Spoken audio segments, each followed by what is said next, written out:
मैंने बोला कि डस्टिंग की और पॉलिनेशन जो कराई, तो उस पॉलिनेशन से जो प्रोडक्ट बना, मैंने बताया था वो डबल फर्टिलाइजेशन होगा, फिर उसके बाद अंदर ओव्यूल के अंदर ही एम्ब्रियो बनेगा और सीड्स बन जाएंगे।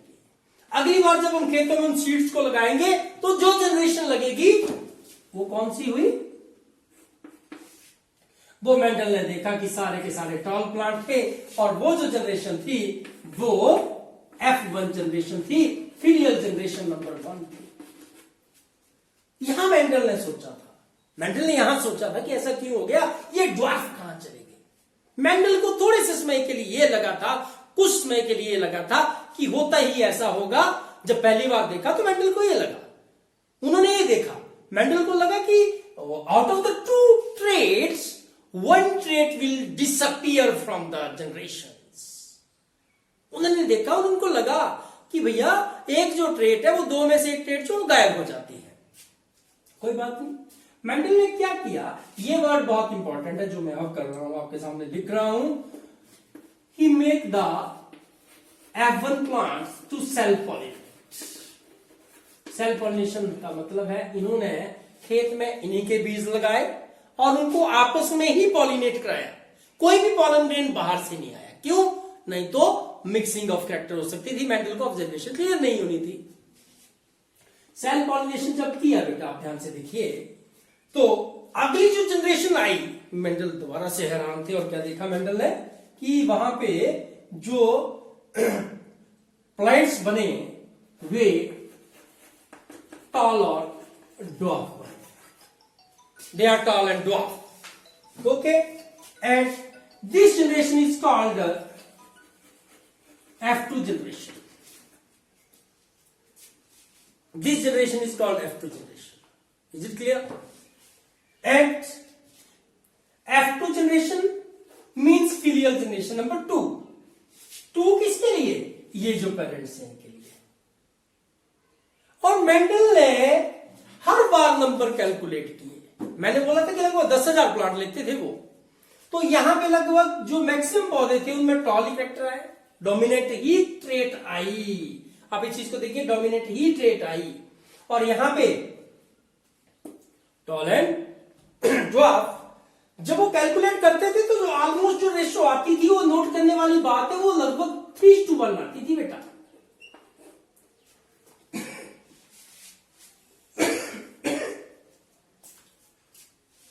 Remember it is 3:1 ratio.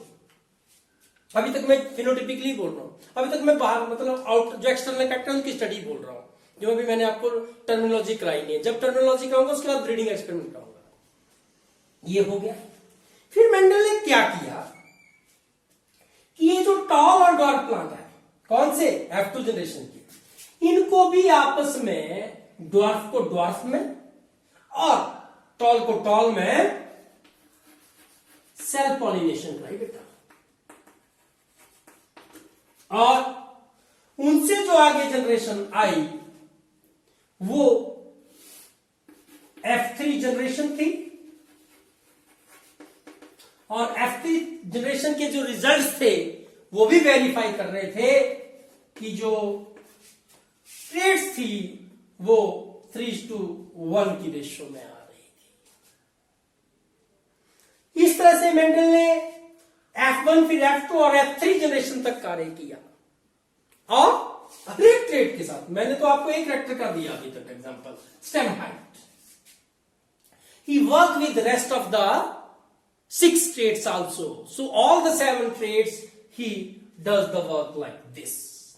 So this is the hybridization experiment. ये जो सेल्फ पॉलिनेशन वो करा रहे हैं, ये जो ब्रीडिंग वो करा रहे थे, इन ब्रीडिंग एक्सपेरिमेंट को ही क्रॉसिस का नाम दिया जाता है जेनेटिक्स में। मेंडल ने यहां पे क्या सोचा, आप ध्यान से देखिए। मेंडल ने यहां पे सोचा कि देखो ये टॉल है, यहां से ड्वार्फ गायब हो गया। अब ध्यान से सुने आप, मेंडल की ऑब्जर्वेशन कितनी अच्छी थी। यहां से ये गायब हो गया। मेंडल ने बोला कोई बात नहीं, हो गया होगा। जब उन्होंने F2 में देखा तो वो दोबारा से अपीयर हो गया था, क्योंकि मेंडल ने यहां पे सोचा था कि एक जो कैरेक्टर वो गायब हो जाता है, पर यहां पे उनको क्या पाया गया कि नहीं, गायब नहीं होता है, वो तो दोबारा से रीअपीयर हो गया। इस तरह से मेंडल ये कंक्लूड करने में कामयाब हो गए, मेंडल को ये लगा था, मैं मेंडेलियन जेनेटिक्स की बात कर रहा हूं अभी तक, मेंडल को ये लगा कि भाई एक कैरेक्टर के कम से कम 2 रूप होते हैं, ठीक है, और उन्होंने इसको लॉ बोल दिया। इस तरह से हमारे पास जो मेंडल की जो फर्स्ट लॉ आई वो लॉ ऑफ, मैं यहां पे बताता हूं आपको, इस तरह से मेंडल का जो फर्स्ट लॉ आया है, now it is not first law, ये भी बताऊंगा अभी, क्योंकि मैंने अभी पोस्ट मेंडेलियन तो बात ही नहीं की है ना, इसलिए अभी तक नहीं मैं बोलूंगा, लेकिन अभी तक इसको लॉ ऑफ यूनिट कैरेक्टर का नाम दिया गया।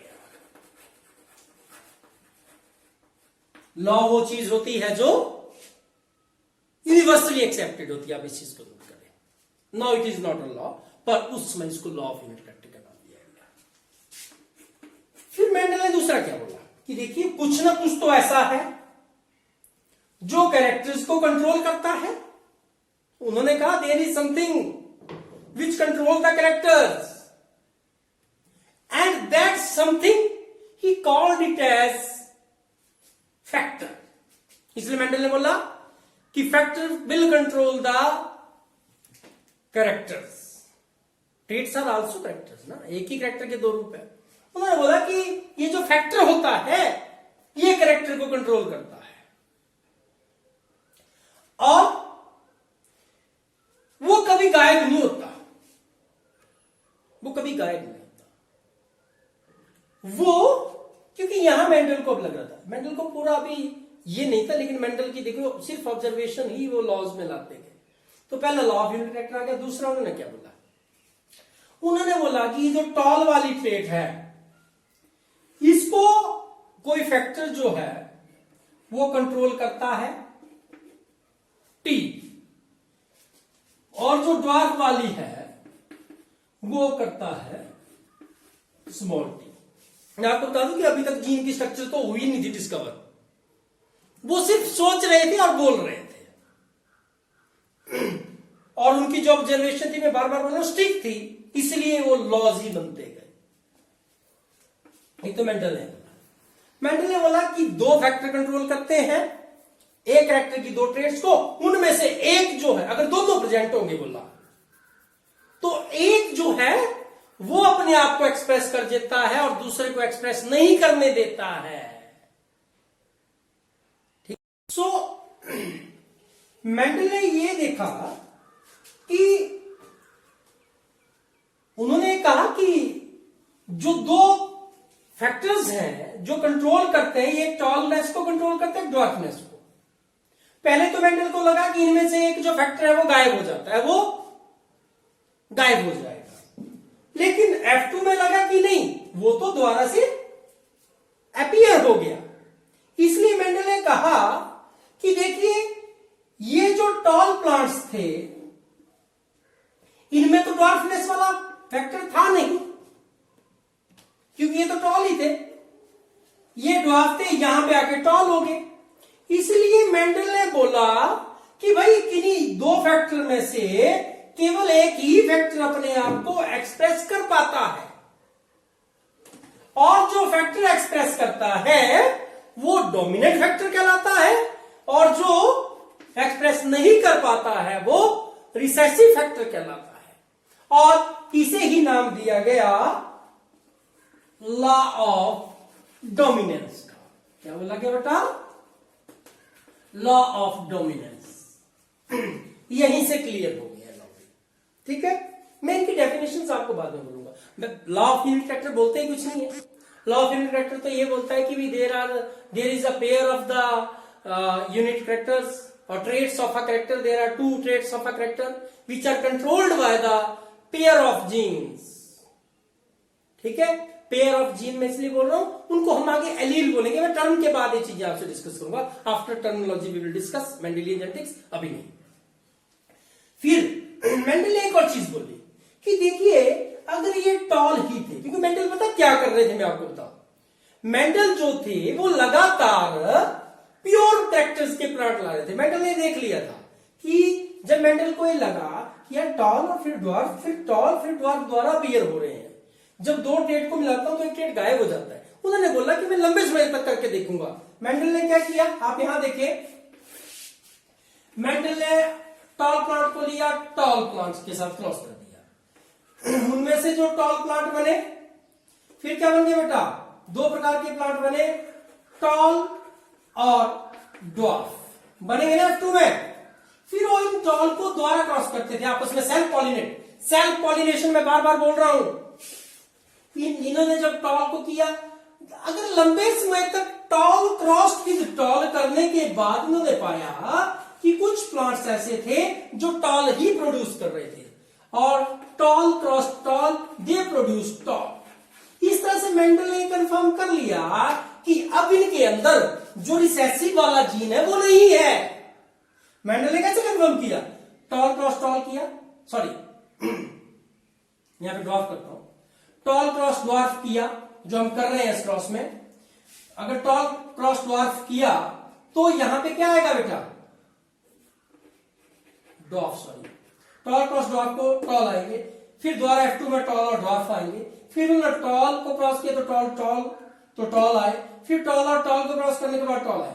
कुल मिला के बोलने का मतलब, अगर टॉल और टॉल को क्रॉस करने के बाद काफी लंबी जनरेशन तक, कुछ एक जनरेशन तक अगर टॉल ही प्लांट बनते रहे, इसका मतलब कि वो जो है वो उस कैरेक्टर के लिए प्योर है। इसका मतलब कि उसके होमोलोगस क्रोमोसोम पे, आपने माइटोसिस मियोसिस में पढ़ा है, होमोलोगस क्रोमोसोम पे जो दोनों कैरेक्टर, जो उसके फादर से आया और जो उसकी मदर से आया, वो दोनों ही जो एलील्स, जो दोनों ही जो फैक्टर्स हैं, जो दोनों ही जो जीन है वो सेम है, और इसलिए इसने इसको बोल दिया कि वो जो है वो प्योर प्लांट है। क्या है, प्योर प्लांट। तो मेंडल जो थे इन प्योर प्लांट्स को ही यूज करते थे, प्योर टॉल और प्योर ड्वार्फ। क्लियर है बात। तो यहां पे टॉल आ गया। मेंडल ने बोला कि इसके होमोलोगस पे तो टी और टी थे, देखो सोच रहे थे, और यहां पे स्मॉल टी और स्मॉल टी थे। आपको पता ना होमोलोगस क्रोमोसोम का, होमोलोगस क्रोमोसोम, ठीक है। तो यहां पे अगर ये टॉल टी टी वाला होता, अगर ये टॉल टी और टी वाला ही होता, मैं आपको ऐसे करके दिखाता हूं यहां पे कि आप इसी को आप दूसरे तरीके से यहां देखेंगे बेटा। अगर मान लीजिए मेंडल ने बोला कि ये जो टॉल है वो टी टी वाला है, हमने स्मॉल टी और स्मॉल टी के साथ क्रॉस किया, तो यहां पे टॉल आए। देखिए मेंडल ने क्या सोचा, अगर ये टॉल जो यहां पे बना, मेंडल को पता नहीं था कैसा है, पर मेंडल ने बोला कि इधर ये टॉल भी टी टी वाला ही है, और जब मैं इसको क्या करूंगा, सेल्फ पॉलिनेट करूंगा। मेंडल ने सोचा कि जब मैं इसको सेल्फ पॉलिनेट करूंगा तो टी टी और टी टी, अगर मैं स्मॉल टी बोलूंगा तभी स्मॉल टी होगा, अदरवाइज टी बोलूंगा इट मींस कैपिटल वाला, डोमिनेंट वाला। तो मेंडल ने वो सोचा कि अगर मैं इसको भी क्रॉस करता तो आगे F2 में क्या आने चाहिए थे, टॉल, सिर्फ टॉल ही होने चाहिए थे, पर ऐसा नहीं हो रहा था। इसलिए मेंडल ने बोला कि देखिए ये जो F1 बनते हैं ना, F1 जनरेशन, ये कभी भी प्योर नहीं होती है। It is never be pure, it is having the combination of both the genes or factors, one from male parent, one from female parent। और इसलिए मेंडल ने सोचा कि इसका जो कॉम्बिनेशन है वो क्या है, it should be T small T, इसलिए वो कभी प्योर नहीं होता बोला। और इसलिए यहां पे एक ने अपने आप को एक्सप्रेस किया और दूसरा अपने आप को एक्सप्रेस भी नहीं कर पाया। अब ये संभव कब हुआ, देखिए, अब देखिए आप, मेंडल सिर्फ सोच रहे थे और लिख रहे थे, जो लॉज ही बनते गए। मेंडल ने क्या बोला बेटा, मेंडल ने बोला कि हमने टॉल लिया टी टी वाला, ड्वार्फ लिया स्मॉल टी टी, मैं ऐसे बता देता हूं आपको, स्मॉल टी यही था ना यहां पे। आगे कौन सा टॉल आया, देखें आप, कौन सा टॉल आया बेटा, बोलना, टी और स्मॉल टी वाला। यही जेनेटिक्स होगी ना, यही उसके जीन्स होंगे। है ना, ये नहीं बढ़ने। तो मेंडल ने पता क्या बोला कि ये कैसे संभव हो पाया, ये कैसे संभव हो पाया। इसने बोला कि भैया देखिए ये जरूर अलग अलग होते हैं, क्योंकि मेंडल की मैं एक और बात अब आपसे बोलूं, he had studied botany and physics. वो फिजिक्स के टीचर भी रहे थे, पर उन्होंने बॉटनी भी पढ़ी थी, और वो नॉलेज था उनको कि जो गैमीट्स है वो कैसे बनते हैं और मियोसिस होती है गैमीट्स के दौरान। इसलिए मेंडल के दिमाग में था, उनके दिमाग में ये था मेंडल के कि देखिए जब एनाफेज और मियोसिस होती है, हमने गैमीट फॉर्मेशन देखी है, जब एनाफेज होती है तो जो होमोलोगस क्रोमोसोम है वो अलग अलग हो जाते हैं, इसलिए इनके ऊपर जो प्रेजेंट जीन्स होंगे वो भी अलग अलग हो जाएंगे। मैं दूसरी स्थिति आपको बताना चाहूंगा, बड़ी गौर से आप देखें, टी और टी, इस टॉल की क्या स्थिति है, ये टॉल है और ये ड्वार्फ है बेटा। मैं ये बोलना चाह रहा हूं आपसे कि मेंडल को ये चीज लगी कि ये जो टी और टी, इसका मतलब है कि इसके ऊपर यहां पे टी तो इसके भी होमोलोगस पोजीशन पे टी होगा तभी प्योर है ना, और यहां पे पोजीशन पे, दोनों की पोजीशन पे क्या होगा, स्मॉल टी और क्या, small T and small T बेटा। क्लियर है बात। अब मेंडल ने बोला कि अगर ये दोनों मिल रहे हैं, इसका मतलब कि गैमीट बनने के दौरान ये अलग अलग हो जाते हैं। उन्होंने कहा कि जो फैक्टर्स कैरेक्टर्स को कंट्रोल करते हैं they will segregate during the gamete formation. आप याद रखेंगे इस बात को, क्योंकि गैमीट फॉर्मेशन में मियोसिस होती है, तो during the gamete formation meiosis occur, and during the anaphase of the meiosis the homologous chromosome will separate. So for that reason the, आप जरूर अपनी meiosis वाला चैप्टर द्वारा एक बार देखें, so for that reason these allele they will separate and go to the respective gamete। जो मैं circle में ले रहा हूं वे गैमीट बना दिए मैंने बेटा। क्लियर है। और यहां पे जो गैमीट बनेंगे वो क्या होगा, स्मॉल टी स्मॉल टी। और अब ये फ्री है कि वो जब मिलेंगे, आप देखें अगर ये टी स्मॉल टी से मिलता है तब भी टी स्मॉल टी बनेगा, अगर ये टी इन दोनों में से किसी से मिलता है तब भी टी स्मॉल टी बनेगा। और मेंडल ने इस तरह से यहां पे तीसरा लॉ दिया जिस लॉ का नाम है लॉ ऑफ सेग्रीगेशन।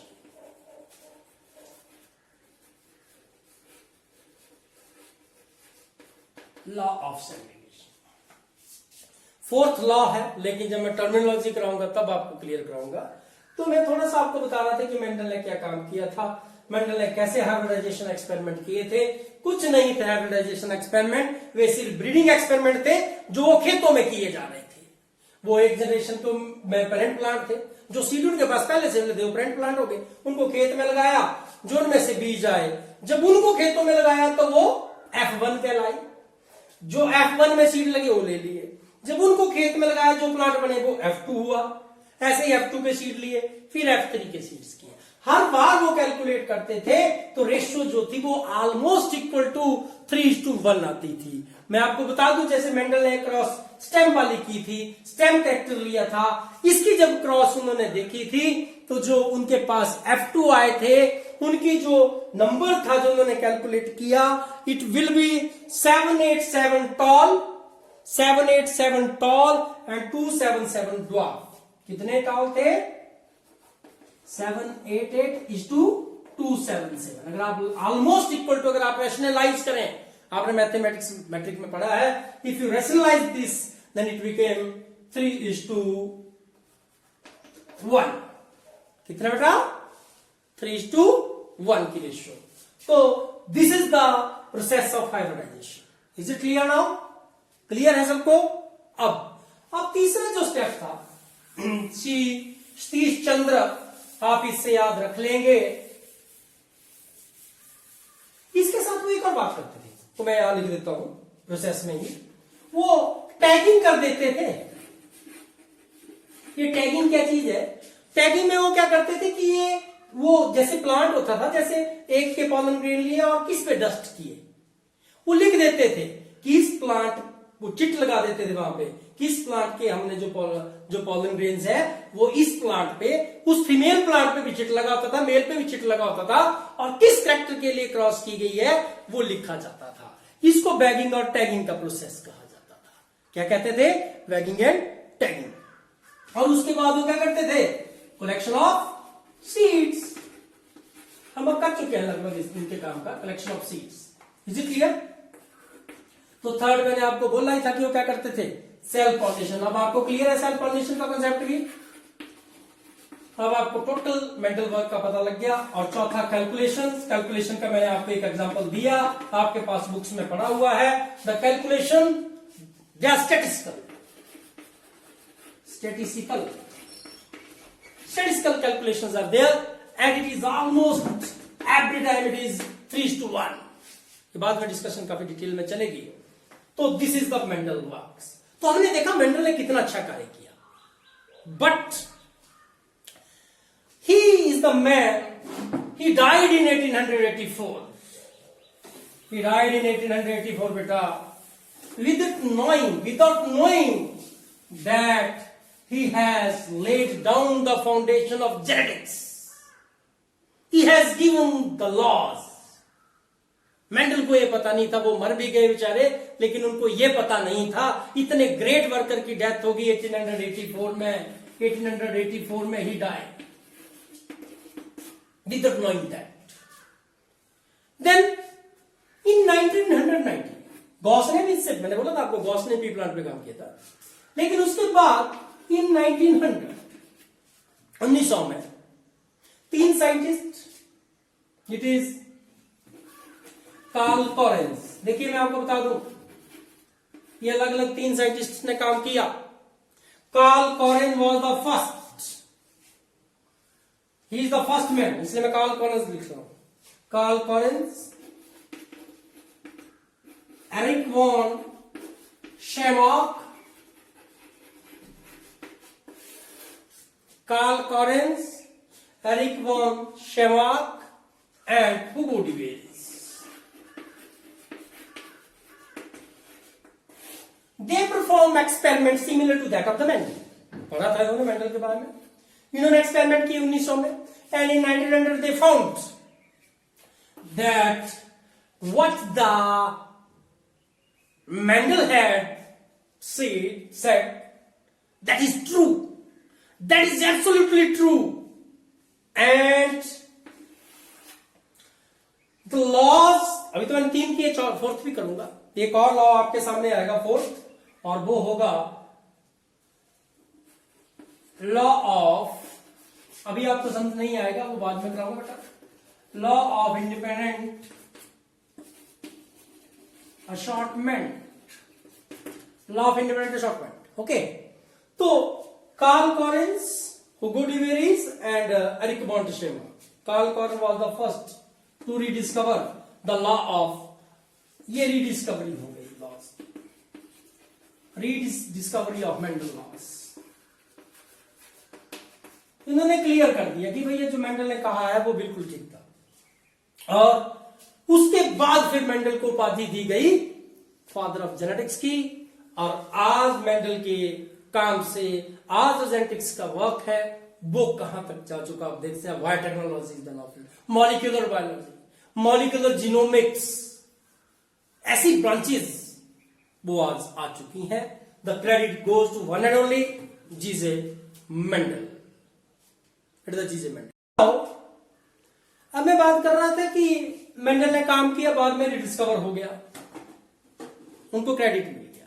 पर ऐसा क्या था जो उस समय में उन्होंने काम इतना अच्छा किया था, तो उनको क्रेडिट क्यों नहीं दिया गया? वो कुछ एक बातें, what are the different reasons. मैं एक जनरलाइज आपके साथ डिस्कशन करना चाहूंगा। Why, what are the reason जो मेंडल के वर्क को नॉन रिकॉग्निशन हुआ, non recognise. Why the work is non recognise at that time? पहला रीजन तो यही था, because he is a monk, he was a monk, so people think he is not scientist. वो लोगों को लगता था उस टाइम की वैज्ञानिक की वैसा वैज्ञानिक लगे, ठीक है, तो पीपल थिंक कि ही is not not scientists. People think at that time. दूसरा जो उनका काम था वो उन्होंने एक वहां पे जहां वो रहते थे ऑस्ट्रिया में, वहां पे एक नेचुरल हिस्ट्री ऑफ ब्रन एक सोसाइटी थी, नेचुरल हिस्ट्री ऑफ ब्रन सोसाइटी थी, नेचुरल हिस्ट्री में है सिटीजन, वहां एक ये जो सोसाइटी थी इसके जर्नल में पब्लिश कर दिया.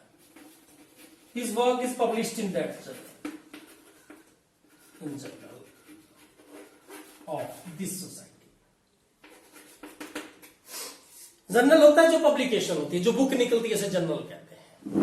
और ये बड़ा रेपुटेटिव जर्नल नहीं था, लोगों को लगा पता नहीं क्या लिख दिया. कुछ एक मैगजीन ऐसी होती है ना कि जो बसों में मिलती है तो हम सोचते हैं यार कि इसमें तो डाटा ऐसे ही होगा, वो ऑथेंटिक नहीं होता. वैसे जैसे कि कुछ एक obscure journal I can say, it is not so great journal. दूसरा रीजन ये था. तीसरा रीजन क्या था कि इनकी जो नेचर थी उसमें अग्रेशन नहीं थी. जब वे बोल रहे थे कि मैंने एक अच्छा काम किया है, वो उतना उससे फोर्सिबली लोगों को बता नहीं पाए कि वो काम मैंने किया हुआ है. Lack of aggression. अब अग्रेशन का मतलब ये नहीं है कि झगड़ा ही कर लेना, पर you should put your point with strongness. वो थोड़ा सा एक लैक रहा. चौथी बात कि उनका काम इतना उस समय के लोगों से सोच से आगे, मैंने बोला जीन ही नहीं था. लोगों को पता ही नहीं जितना जीन होता है. What is thinking about the gene. And he concluded finally very well that there is factor which is later on called gene by the Johansson. So his work was quite ahead of that time.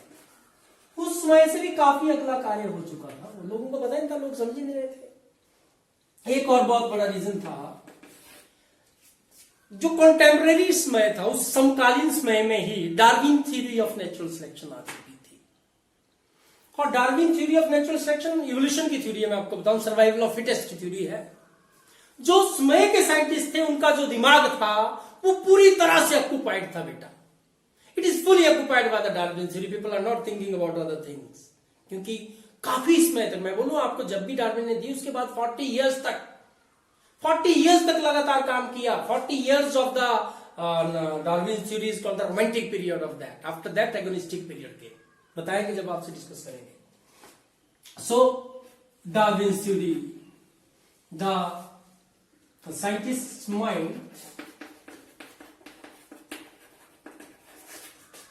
mind is preoccupied with Darwin's theory of natural selection. Theory of natural selection. There are some of reasons. You will study more others in your book. Okay? So these are some of the reasons. उनके काम को कोई credit ही नहीं कर रहा था. ये reason थे. लोग नहीं चाह रहे थे कि ऐसा हो. पता नहीं क्या बोल रहे हैं. उनकी समझ से परे था. So, what a splendid worker he was. When we are studying genetics, we must salute this man for his contribution. Then came the why the Mendeleev selected only pea plant? There are so many plants out there. इतने सूझबूझ वाले आदमी ने कुछ ना कुछ तो reason होंगे कि पी प्लांट को ही सिलेक्ट किया. तो कुछ एक बातें मैं आपसे डिस्कस करूंगा. Reason to select pea plant as experimental plant. क्यों उन्होंने पी प्लांट को ही लिया? तो पहली तो बात यही थी जो मैंने बोला था. पहला तो ये था कि earlier work on pea plant by Goss. Goss ने भी किया था एक्सपेरिमेंट, बहुत अच्छी कंक्लूजन, बहुत अच्छी ब्रीडिंग एक्सपेरिमेंट कर चुके थे, लेकिन कंक्लूड ही नहीं कर पाए थे Goss. Then easily handled, it can be easily handled, छोटा सा पौधा था, because it is a small plant,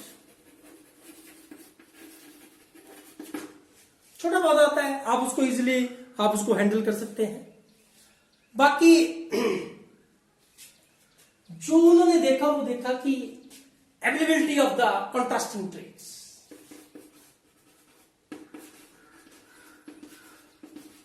availability of contrasting traits,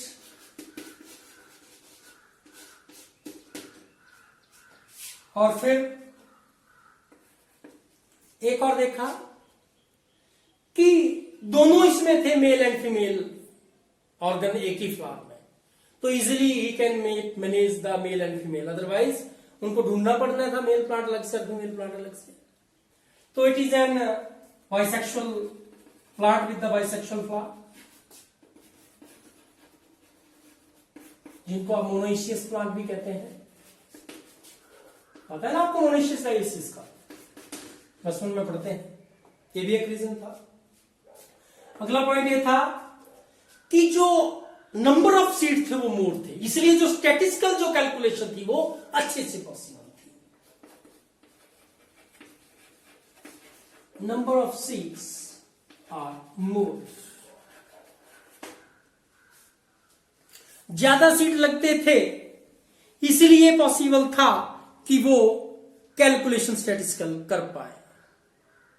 clear है? Flowers are bisexual, so some of these reason are there कि he selected the pea plant for his work. Clear है बेटा? So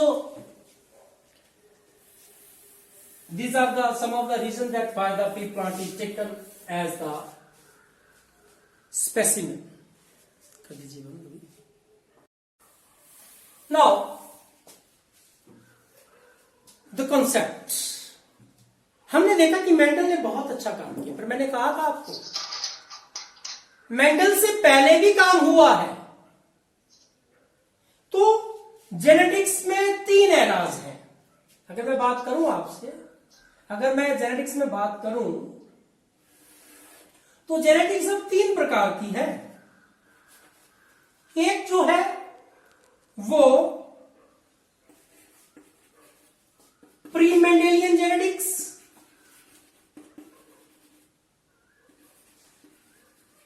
pre Mendelian genetics है बेटा। एक जो है Mendelian genetics है,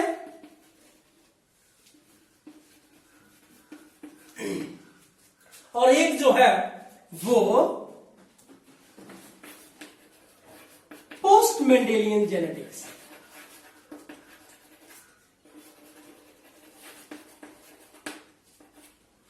मेंडेलियन जेनेटिक्स तो मैंने बात की, जो मेंडल के बारे में बात हुई वो हम पढ़ेंगे। ये सारे के सारे लॉज के बारे में मैं मेंडेलियन जेनेटिक्स में आपसे बात करूंगा, ये अलग से एक टॉपिक है। ओके, प्री मेंडेलियन जेनेटिक्स क्या था? प्री मेंडेलियन जेनेटिक्स में भी साइंटिस्ट ने काम किया। What the ultimate reason, it is not there. जो वो रीजन जो थे वो दे नहीं पाते। वो भी बात कर रहे थे कि कैरेक्टर्स तो मां बाप से जाते हैं बच्चों में, कैसे जाते हैं मैं कुछ एक बातें आपके साथ रखता हूं। वो बोलते थे कि इसको जेनेटिक्स ऑफ ब्लेंडिंग इनहेरिटेंस कहते हैं। ये बात करते थे ब्लेंडिंग इनहेरिटेंस की, ये बात करते थे कि गुण जो हैं वे मिलते हैं, वे मिक्स होते हैं। ब्लेंडिंग का मतलब होता है mixing, mixing of characters occur. And there are so many theories, like one theory it is given by Pythagoras. Who is he? Pythagoras. आपने Pythagoras का नाम तो मैथ में सुना हो ना, Pythagoras। और जो Pythagoras ने theory the, That theory is called moist vapor theory. Moist vapor theory आप बुक में जाके देख सकते हैं, मैं आपकी नॉलेज के लिए बता रहा हूं. और कहा कि कुछ भी नहीं, बॉडी के पार्ट से वेपर्स निकलते हैं, मॉइस्ट वेपर्स निकलते हैं. And the vapor from the male and the vapor from the female body, they will combine and form one new organism. And the characters of the two will mix with each other. ये theory थी. But there is no experimental proof is there, so theory is rejected.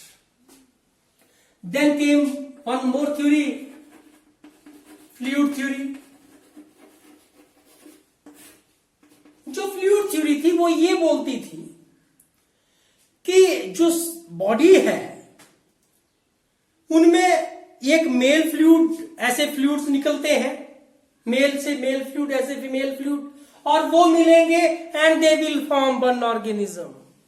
And this theory is given by the एम्पिजोकल.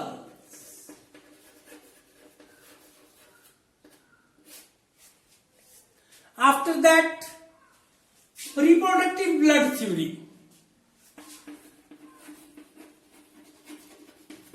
Reproductive blood theory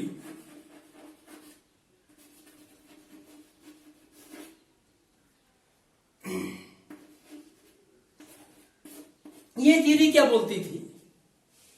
ये theory बोलते थे कि there is a reproductive blood which is in case of male it is called semen, and in case of female there is a reproductive blood. Both of the blood from the two parents, it will join, it will meet, it will blend and result in the formation of a what?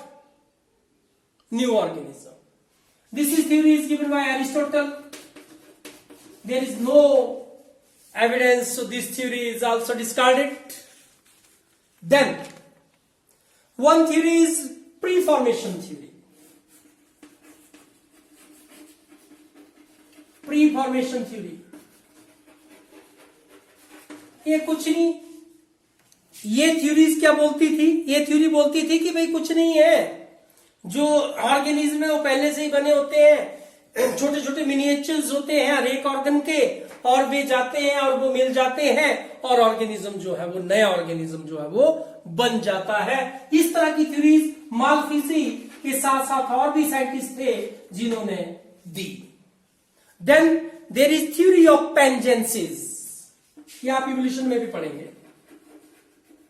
Theory of pangenesis. Pangenesis. Given by the Darwin. इन्होंने कहा, Darwin ने कहा कि देखिए क्या होता है, पेंजियाज होते हैं, पेंजेंस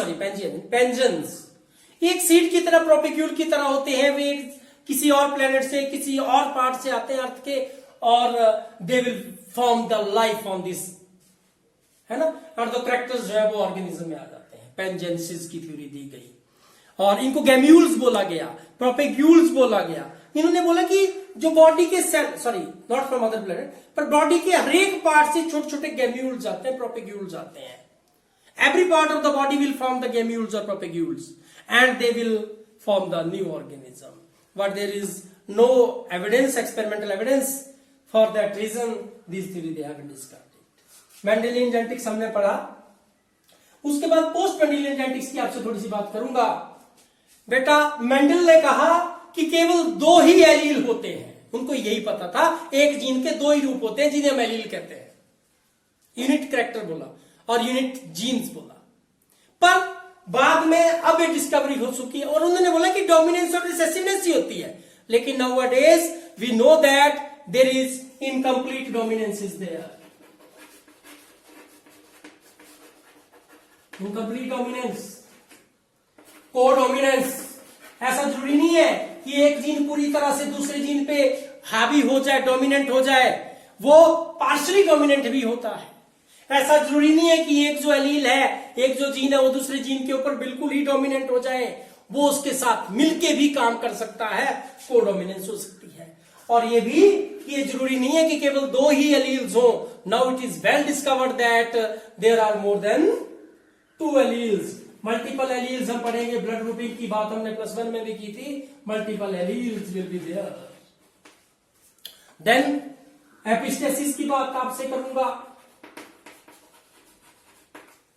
supplementary gene, complementary gene, complementary jeans,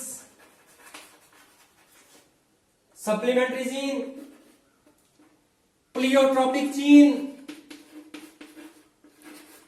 complementary gene, supplementary gene, incomplete dominance, codominance, multiple allele, epistasis, complementary, pleiotropy, epistasis, these are some of the post Mendelian genetics। Polygenic inheritance, यहां पे लिख दूं, पॉलीजेनिक इनहेरिटेंस।